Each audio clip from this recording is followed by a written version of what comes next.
Casting. First కాస్టింగ్లో first unit ఏంటంటే casting పరిచయం. Casting పరిచయంలో first casting అంటే ఏమిటి లేదా కాస్టింగ్ నిర్వచనం తెలుసుకుంటాం.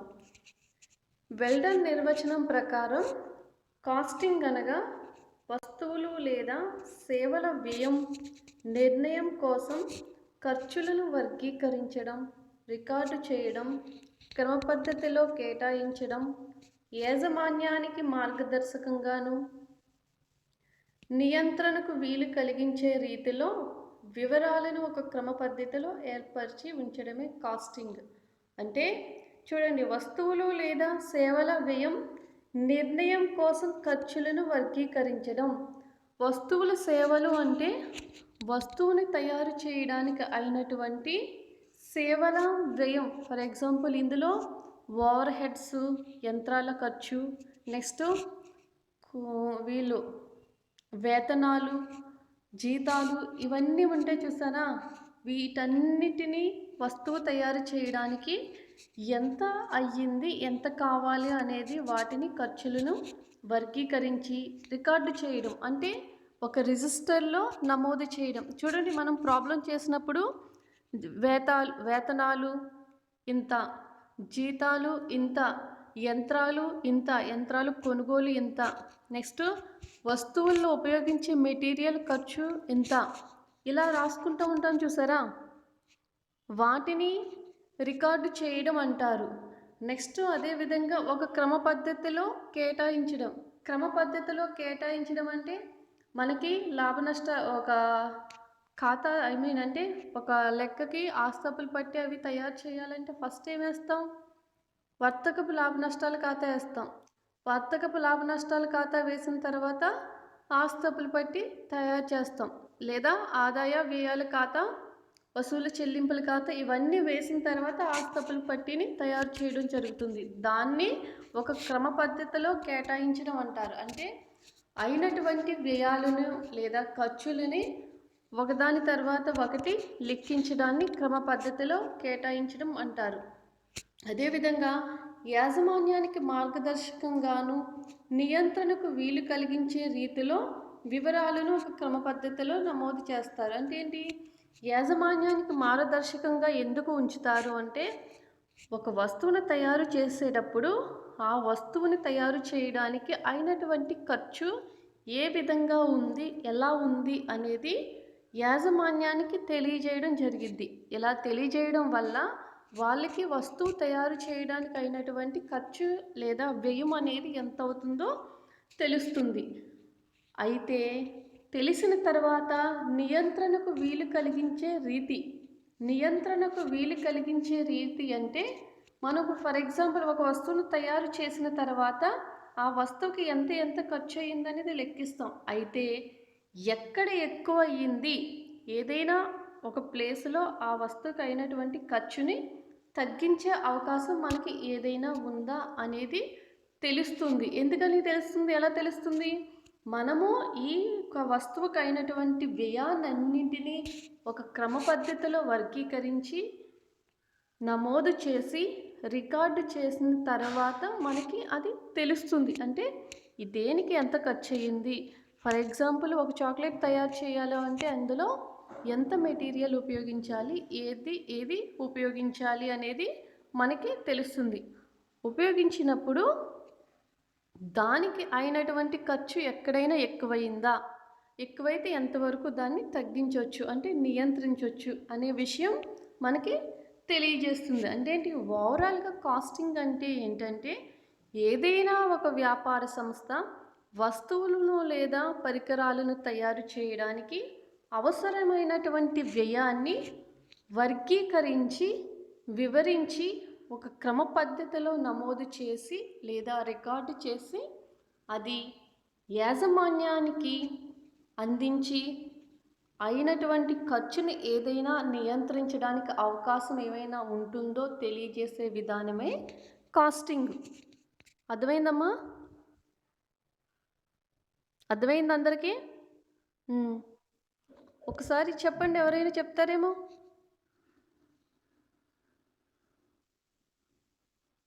హ్మ్.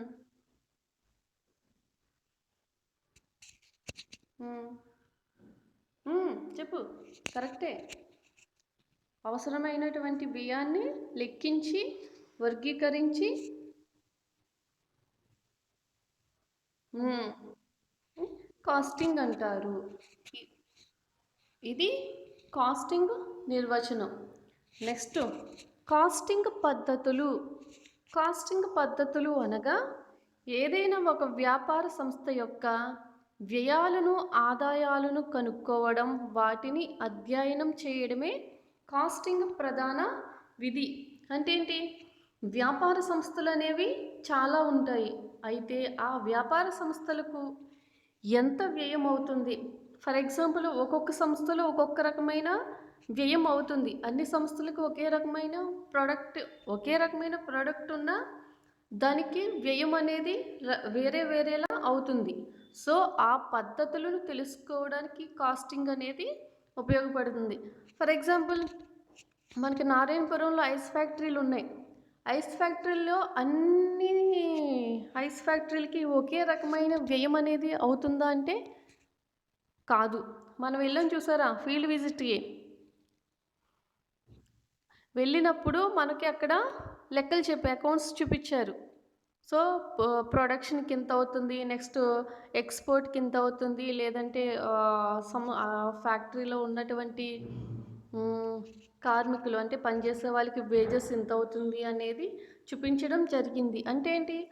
ఒక్కొక్క సంస్థకి ఒక్కొక్క దాని ప్రొడక్షన్ బట్టి కానీ, లేదంటే అది ఎక్స్పోర్ట్ చేసే దాన్ని బట్టి కానీ, లేదంటే వస్తువులు తయారు చేసే క్వాలిటీ క్వాంటిటీ బట్టి కానీ వ్యయం అనేది ఉంటుంది. సో ఆ విధంగా ఒక సంస్థకు అయినటువంటి వ్యయాలను లేదా ఆదాయాలు అన్నాడు. ఆదాయాలు అంటే ఒక సంస్థకి వ్యయం ఎంత అయ్యింది, వ్యయం అయిన తర్వాత సంస్థకి ఎంత ఆదాయం వచ్చింది అనేది కూడా ఈ కాస్టింగ్ వల్ల తెలుస్తుంది.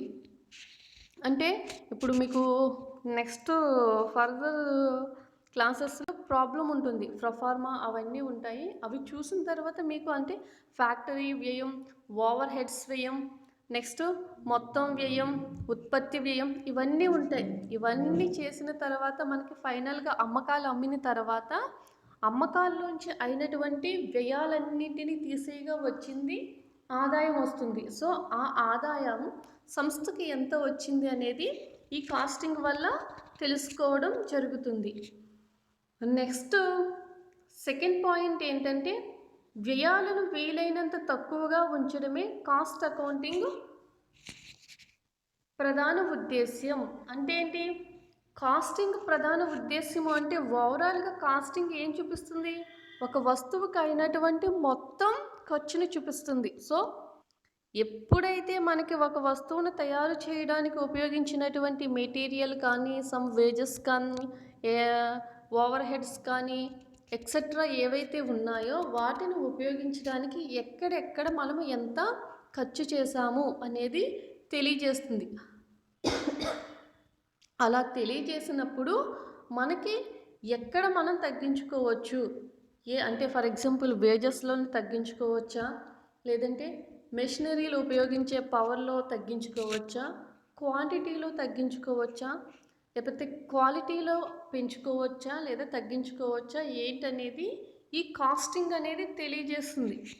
అంతే కదమ్మా, వ్యయం ఏం తెలియజేస్తుంది? ఎంత ఖర్చు అయ్యిందనేది తెలియజేస్తుంది ఒక వస్తువుని తయారు చేయడానికి. సో ఆ ఖర్చు ఎంత అయ్యిందనేది తెలియజేయడమే కాస్టింగ్ యొక్క ప్రధాన ఉద్దేశ్యం. నెక్స్ట్ పాయింట్ సక్రమమైన పద్ధతిలో సంస్థకు సంబంధించిన వ్యయాలను రాబడులను పొందుపరచడం కాస్ట్ అకౌంటింగ్ ముఖ్య విధి. సక్రమమైన పద్ధతిలో సంస్థకు సంబంధించిన వ్యయాలను అంటే సంస్థకు అయినటువంటి ఖర్చులను మనం రికార్డు పరంగా రాసుకోవడం జరుగుతుంది. అంటే ఒకదాని తర్వాత ఒకటి ఫస్ట్ మొత్తం వ్యయం రాస్తాము, ప్రధాన వ్యయం, నెక్స్ట్ ఓవర్ హెడ్స్ వ్యయం, నెక్స్ట్ ఉత్పత్తి వ్యయం, తర్వాత మొత్తం వ్యయం. ఈ వ్యయాలన్నీ ఒక క్రమ పద్ధతిలో రాసుకుంటాం. ఇలా రాసుకోవడం కూడా కాస్టింగ్ యొక్క ప్రధాన ఉద్దేశం. ఈ సంబంధించిన వ్యయాలను రాబడులను. సో అదేవిధంగా రాబడులు అంటే సంస్థకు వస్తువులను అమ్మిన తర్వాత అమ్మకాలు జరుగుతాం కదా, అమ్మకాలు గురించి ఎంతైతే జరిగిందో ఆ అమ్మకాలను కూడా మనం రికార్డులో నమోదు చేస్తాం. సో ఇలా రికార్డు లేదా సంస్థకు సంబంధించిన వ్యయాలను గురించి పొందుపరచడమే కాస్టింగ్ యొక్క ప్రధాన పద్ధతుల్లో ఒకటి. నెక్స్ట్, కొత్త వస్తువులు లేదా ధరల నిర్ణయాలు ఉత్పత్తి శక్తిని పెంచడానికి సంబంధించిన ప్రోగ్రాములు, యంత్రాలను, సామాగ్రిని పునర్వ్యవస్థీకరణ, పంపిణీ విధానంలో మార్పులు మొదలైనటువంటి వ్యవహారాలను అధ్యయనం చేయడం. నెక్స్ట్ 4th పాయింట్ చూడండి. కొత్త వస్తువులు లేదా ధరల నిర్ణయాలు అంటే ఏంటి? మార్కెట్లోకి ఏదైనా ఒక కొత్త వస్తువు వచ్చినప్పుడు దానికి ధర నిర్ణయం అనేది ఏ విధంగా నిర్ణయించాలి అనేది కూడా దేని మీద ఆధారపడి ఉంటుంది? కాస్ట్ అకౌంటింగ్ మీద ఆధారపడి ఉంటుంది. ఎందుకని కాస్ట్ అకౌంటింగ్ మీద ఆధారపడుతుంది? ఒక వస్తువును తయారు చేయడానికి అయినటువంటి వ్యయం ఎంత అయ్యిందో తెలిస్తేనే కదా ఆ వస్తువుకి ధర అనేది నిర్ణయించడం జరుగుతుంది. ఏమా?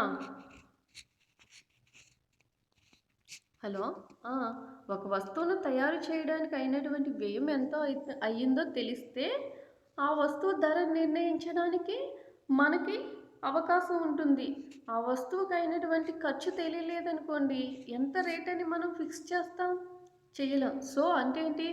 మార్కెట్లోకి కొత్త వస్తువుని మనం పరిచయం చేసినప్పుడు, ఫర్ ఎగ్జాంపుల్ మొబైలే తీసుకోండి. మొబైల్ మార్కెట్లోకి వచ్చిందనుకోండి, ఇప్పుడు మనం వాడుతున్నది ఫస్ట్ రియల్మీ వాడాం. అది అప్పట్లో 9000 చిలా చేంజ్ ఉండేది. అంటే ఏంటి? 9999 అలా ఉండేది. నెక్స్ట్ దానికి అడ్వాన్స్డ్ ఏమొచ్చింది? రియల్మీ వచ్చింది. రియల్మీనా సాయి? సాయి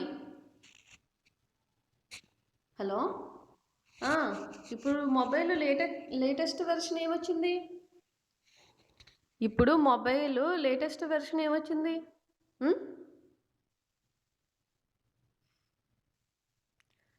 రియల్మీ 5Gనా? దాని కాస్ట్ ఎంత ఇప్పుడు? దాని ప్రైస్ ఓకే. అంటే ఏంటి? ఆ వస్తువుని తయారు చేయడానికి అందులో ఉపయోగించే టెక్నాలజీ బేస్కి ఎంత ఖర్చు అయిందనేది తెలుసుకున్న తర్వాత దానికి 40,000 లేదా 30,000 అనేది ఫిక్స్ చేయడం జరిగింది. ఎందుకని? అందులో ఉపయోగించినటువంటి ఫీచర్స్ కానీ, యాప్లు కానీ ఇలాంటివి వాటిని వాడే ఏంటమ్మా?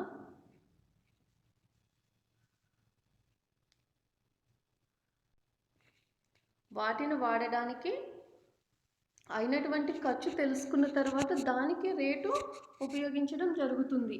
సో అంటే ఏంటి? కొత్త వస్తువులను తీసుకొచ్చినప్పుడు ధరలు నిర్ణయించడానికి కాస్టింగ్ అనేది అవసరపడుతుంది. అదేవిధంగా ఉత్పత్తి శక్తిని పెంచడానికి కూడా సంబంధించిన ప్రోగ్రాముల, యంత్రాలను, సామాగ్రిని పునర్వ్యవస్థీకరణ, పంపిణీ విధానంలో మార్పులు మొదలైనటువంటి ఎవరు మాట్లాడకండి. మీరందరూ మ్యాక్సిమం మ్యూట్లో పెట్టండి అమ్మా ఫోను.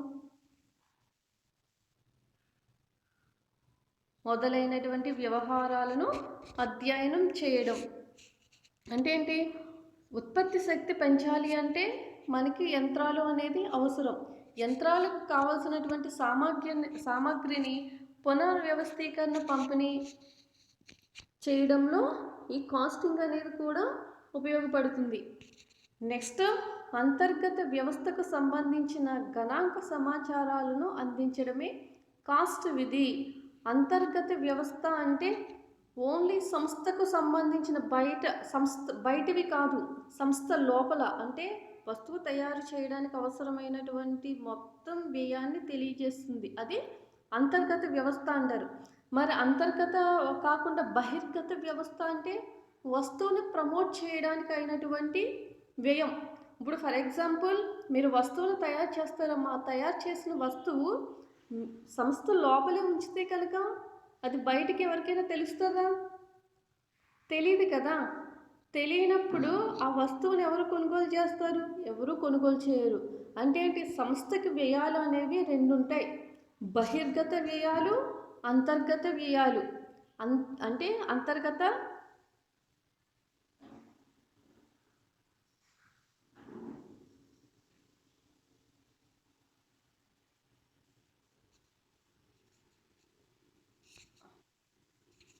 సరేనండి.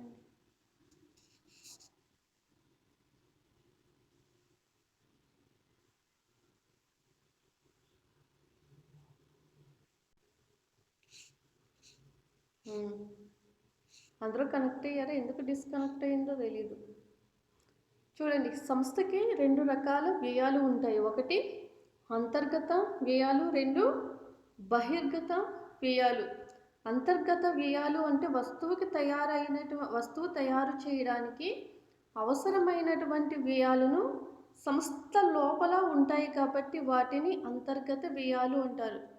బహిర్గత వ్యయాలు అంటే సంస్థ నుండి బయటికి వస్తువుని ప్రమోట్ చేసేటప్పుడు అయినటువంటి వ్యయాలని బహిర్గత వ్యయాలు అంటారు. అంటే అడ్వర్టైజ్మెంట్లు కానీ, పబ్లిసిటీ కానీ, ప్రమోట్ చేయడం కానీ వీటికి అయినటువంటి వ్యయాలను బహిర్గత వ్యయాలు అంటారు.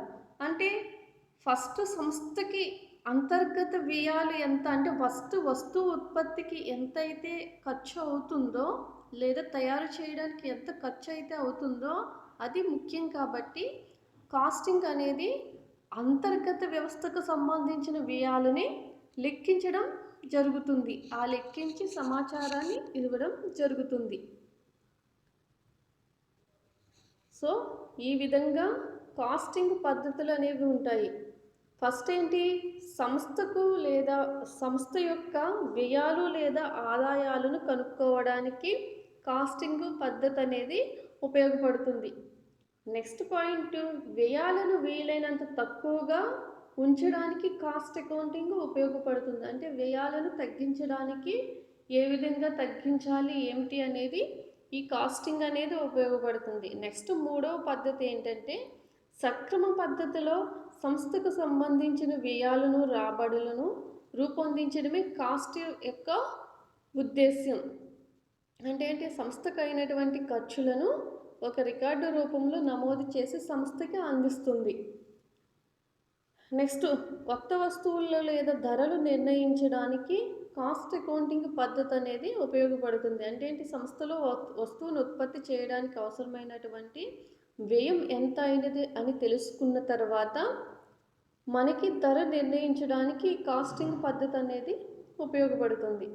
నెక్స్ట్ అంతర్గత వ్యవస్థకు సంబంధించిన గణాంక సమాచారాలను కూడా ఈ కాస్టింగ్ పద్ధతి అనేది అందించడం జరుగుతుంది. ఇది కాస్టింగ్ యొక్క నిర్వచనం మరియు కాస్టింగ్ పద్ధతులు. మీకు అడిగితే 5 మార్క్స్కి క్వశ్చన్ అడుగుతారు. ఓకేనా?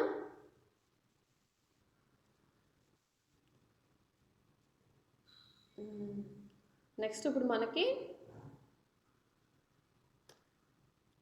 ఫస్ట్ కాస్ట్ షీట్ని తయారు చేయడానికి అవసరమైనటువంటి ప్రొఫార్మా అనేది ఎలా ఉంటుంది చూడండి. చూసారా? కాస్ట్ షీటు సో సంవత్సరంతో అంతమయ్యే కాలానికి వై కంపెనీ కాస్ట్ షీటు అంటే ఫర్ ఎగ్జాంపుల్ ఇప్పుడు మనకి ఏ ఇయర్ వస్తుంది? 2020-21 వస్తుంది కాబట్టి బిఫోర్ లాస్ట్ ఇయర్ ఏంటి? 2019-20 ఇయర్కి సంబంధించి మనం ఒక కాస్ట్ షీట్ తయారు చేయాలి అంటే ఆ కాస్ట్ షీట్ అనేది ఇలా ఫస్ట్ వివరాలు మొత్తం రూపాయలు, యూనిట్ వ్యయం రూపాయలు. ఇందులో ఫస్ట్ ఏంటి? మెటీరియల్ ప్రారంభపు నిల్వ. మెటీరియల్ ప్రారంభపు నిల్వ అంటే మనకి ఏప్రిల్ 1న సంస్థలో ఒక వస్తువును తయారు చేయడానికి వస్తువును తయారు చేయడానికి ఉపయోగించినటువంటి ప్రారంభపు మెటీరియల్ నిల్వ ఎంత ఉంది అనేది వేసుకుంటాం. అందులోంచి దానికి ఏమి యాడ్ చేయాలి? మెటీరియల్ కొనుగోలు అంటే సంస్థకి ఫస్ట్ ఉన్నటువంటి ప్రారంభపు నిల్వ కాకుండా మనం ఏమన్నా ఆ సంవత్సరంలో కనుక మెటీరియల్ కొనుగోలు చేస్తే మనం మెటీరియల్ కొనుగోలుని యాడ్ చేస్తాం. యాడ్ చేసిన తర్వాత అందులోంచి ఏం తీస్తాం? మెటీరియల్ ముగింపు నిల్వ. అంటే ఇయర్ ఎండ్ అయిపోయిందనుకోండి, March 31st material March 31st year end అయిపోతుంది కాబట్టి ఎంతైతే మెటీరియల్ ఉందో ఆ మెటీరియల్ని తీసేస్తాం. అర్థమైందా మీ పాయింట్?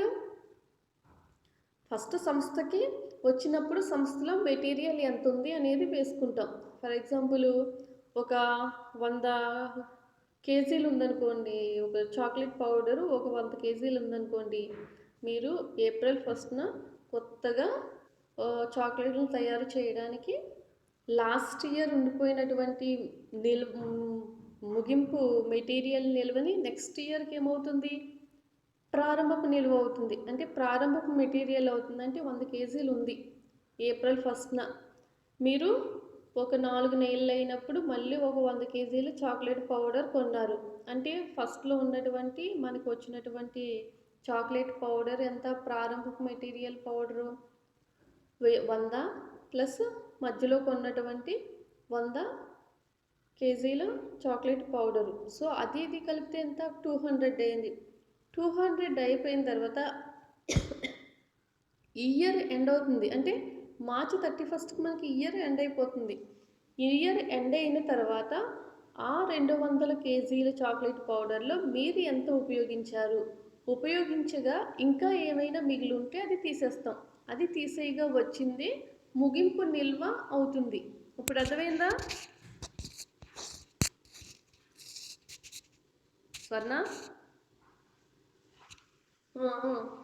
నెక్స్ట్ తర్వాత వినియోగించిన మెటీరియల్స్ అంటే ఏంటి?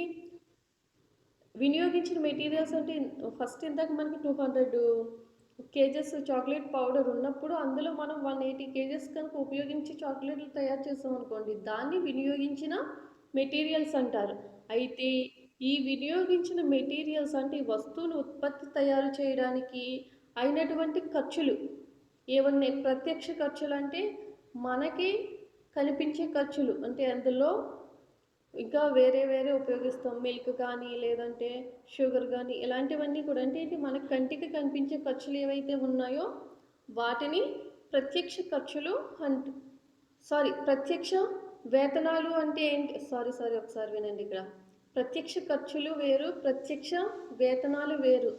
ప్రత్యక్ష వేతనాలు అంటే మనం డైలీ లేబర్స్కి ఇచ్చేటువంటి జీతాలని వేతనాలు అంటారు. అంటే ప్రత్యక్ష వేతనాలు అంటే మన కంటికి కనిపిస్తాయి కాబట్టి ఇచ్చే ఖర్చుని ప్రత్యక్ష వేతనాలు అంటాము. అవి నెక్స్ట్ ప్రత్యక్ష ఖర్చులు సేమ్ మనకి కంటికి కనిపించి చేసే ఖర్చులని ప్రత్యక్ష ఖర్చులు అంటారు. అంటే అందులో ఉపయోగించే మిల్క్ కానీ షుగర్ కానీ వీటికి ఉపయోగిస్తే కనుక వాటిని ప్రత్యక్ష ఖర్చులు అంటారు. నెక్స్ట్ ప్రధాన వ్యయం. ప్రధాన వ్యయము అంటే అందులో ఉన్నటువంటి మెటీరియల్ ఏదైతే ప్రధానంగా ఉంటుందో దాన్ని ప్రధాన వ్యయం అంటే మెటీరియల్కి బాగా ఉపయోగించేదాన్ని ప్రధాన వ్యయంగా పరిగణలోకి ఇస్తాం. Next work over heads. Work over heads అయితే కంపెనీకి ఉపయోగించినటువంటి ఓవర్ హెడ్స్ అయితే ఉన్నాయో అవి తీసుకుంటాం. వీటన్నిటికీ మళ్ళీ ఏం కూడాలి? ప్రారంభపు కొనసాగుతున్న పని అంటే ఏంటి? ఫస్ట్ ఎప్పుడైతే ఏప్రిల్ 1st మనం ప్రారంభానికి కొనసాగుతున్న పని నిల్వ ఎంత ఉందో అంత అమౌంట్ వేసుకుంటాం. నెక్స్ట్ తీసేయాల్సింది ఏముంది? ముగింపు కొనసాగుతున్న నిల్వ అంటే ఏంటి? సేమ్ మీకు మెటీరియల్ ఇక్కడ ఎలా తీసుకున్నామో అదేవిధంగా పని అంటే ప్రారంభం చేసేటప్పుడు ఉన్నటువంటి పని నిల్వ ఎంత ఉంది, అదేవిధంగా ముగింపు చేసేటువంటి పని నిల్వ ఎంత ఉన్నదనేది తీస్తాం. మళ్ళీ దీంట్లోంచి ఏం తీస్తాం? రద్దు లేదా తుక్కు అమ్మకం అంటే ఏంటి? మళ్ళీ వేస్టేజ్ అవుతాయి. సో ఆ వేస్టేజ్ అయినటువంటిది కూడా మనం తీసేస్తాం. ఇలా చేసిన తర్వాత వచ్చిన వ్యయాన్నే ఫ్యాక్టరీ వ్యయం అంటారు. ఇప్పుడు దీనికి ఏం చేయాలి? ఆఫీస్ ఓవర్ హెడ్స్ అంటే ఆఫీస్కి సంబంధించిన ఖర్చులు ఏవైతే ఉన్నాయో అవి ఓవర్ హెడ్స్ని ఇక్కడ వేస్తాం. వేసిన తర్వాత మనం అది ఇది యాడ్ చేస్తే వచ్చేది ఉత్పత్తి వ్యయం. ఈ ఉత్పత్తి వ్యయంలో మళ్ళీ సేమ్ ఇందాక వేసాం చూసారా? ప్రారంభ పూర్తయిన సరుకు నిల్వ లోంచి ముగింపు పూర్తయిన సరుకు నిల్వ తీసేయాలి. తీసేయగా వచ్చింది అమ్మకపు వస్తువుల వ్యయం లేదా అమ్మిన వస్తువుల వ్యయం అంటారు. ఈ అమ్మిన వస్తువు వ్యయంలోంచి అమ్మకపు అంటే పంపిణీ ఓవర్ హెడ్స్ ఖర్చులు అయితే ఏమున్నాయి అంటే ఏంటి, అమ్మకాలు చేయడానికి అయినటువంటి పంపిణీ డిస్ట్రిబ్యూషన్కి అయితే ఏవైతే ఉన్నాయో ఖర్చులు వాటిని కలపాలి. కలిపిన తర్వాత తీసేస్తే మొత్తం అమ్మకపు వ్యయం వస్తుంది. సో మొత్తం అమ్మకపు వ్యయం అంటే ఏంటి, వస్తువు తయారు చేయడానికి అవసరం అయినటువంటి వ్యయాన్నంతా కూడా అమ్మకపు వ్యయంగా భావిస్తాం. ఆ అమ్మకపు వ్యయంలోంచి మనం అమ్మకాలు తీసేస్తే ఎంతైతే ఉందో అది లాభం అవుతుంది. అంటే ఏంటి, అమ్మకపు వ్యయం ఫర్ ఎగ్జాంపుల్ 1,80,000 అయ్యింది అనుకోండి, మనకు అమ్మకాలు 2 lakhs అయినాయి అనుకోండి, తీసేస్తే ఎంత 20,000 ప్రాఫిట్ వచ్చింది. అంటే ఏంటి, లాభం వచ్చింది. సో కాస్ట్ షీట్ని తయారు చేయాలి అంటే ఫస్ట్ మనం ఏం తీసుకోవాలి, ప్రారంభపు మెటీరియల్ తీసుకుంటాము. ప్రారంభపు మెటీరియల్కి మెటీరియల్ ఏమన్నా కొంటే కనుక యాడ్ చేస్తాము. దాంట్లోంచి ఏదైనా నిల్వ కనుక ఉండిపోతే అంటే ముగింపు నిల్వ ఏమైనా ఉంటే మెటీరియల్ అది తీసేస్తాం. వచ్చిన దాన్ని వినియోగించిన మెటీరియల్స్ అంటారు. ఈ వినియోగించిన మెటీరియల్స్కి ఏం కలుపుతాం, మళ్ళీ ప్రత్యక్ష వేతనాలు, ప్రత్యక్ష ఖర్చులు, ప్రధాన వ్యయం, ఓవర్ హెడ్స్ ఇవన్నీ వేసిన తర్వాత వీటికి మళ్ళీ ఏం యాడ్ చేస్తాం, ప్రారంభపు కొనసాగుతున్న పని నిల్వ, దీనిలోంచి ముగింపు కొనసాగుతున్న నిల్వ తీసేస్తాం. దీనికి ఇంకా ఏమైనా మనకి రద్దు తుక్కు అలాంటివి ఉంటే కనుక అవి కూడా తీస్తాం. వచ్చిన తర్వాత అయిన మొత్తం టోటల్ చేసిన వ్యయాన్ని మనం ఏ వ్యయంగా పరిగణిస్తాం, ఫ్యాక్టరీ వ్యయంగా పరిగణిస్తాం. ఈ ఫ్యాక్టరీ వ్యయానికి మళ్ళీ ఉత్పత్తి వ్యయం తెలుసుకోవాలి అంటే ఆఫీస్ ఓవర్ హెడ్స్ ఎంత అయినవి అంటే ఆఫీస్కి సంబంధించి ఏవైనా ఖర్చులు ఉన్నాయా, ఆఫీసు వాతావరణం కానీ లేదంటే ఆఫీసు లైటింగ్ కానీ ఇలాంటివి ఉంటాయి చూసారా, అవి ఎంత ఖర్చు అయ్యింది ఏంటనేది వేస్తాం. అవి వేసిన తర్వాత ఇందులోంచి ఏం తీయాలి, సేమ్ మళ్ళీ ప్రారంభపు పని ఉంటే అది యాడ్ చేస్తాం. దాంట్లోంచి ముగింపు నిల్వ పని ఏది ఉంటే అది తీస్తాం. అయిపోయిన తర్వాత టోటల్ చేస్తే అప్పుడు మనకి అమ్మిన వస్తువుల వ్యయం వస్తుంది. అమ్మిన వస్తువుల వ్యయంలోంచి మళ్ళీ ఏం తీయాలి, అమ్మకపు పంపిణీ ఓవర్ హెడ్స్ తీయాలి. అంటే ఏంటి, రవాణా, పంపిణీ ఇవి ఉంటాయి చూసారా, ఇవి తీయాలి. ఇవి తీసిన తర్వాత ఇవి కూడాలి. ఇవి కూడిన తర్వాత వచ్చింది మొత్తం అమ్మకపు వ్యయం అవుతుంది. ఈ అమ్మకపు వ్యయంలోంచి అమ్మకాలు తీసేయాలి. అంటే అమ్మకాలు కనుక ఎక్కువ అమ్మితే కనుక అమ్మకపు వ్యయం తక్కువ ఉంటే మనకు లాభం వస్తుంది, లేదు అంటే రాదు. ఇది ప్రొఫార్మా. Next problem.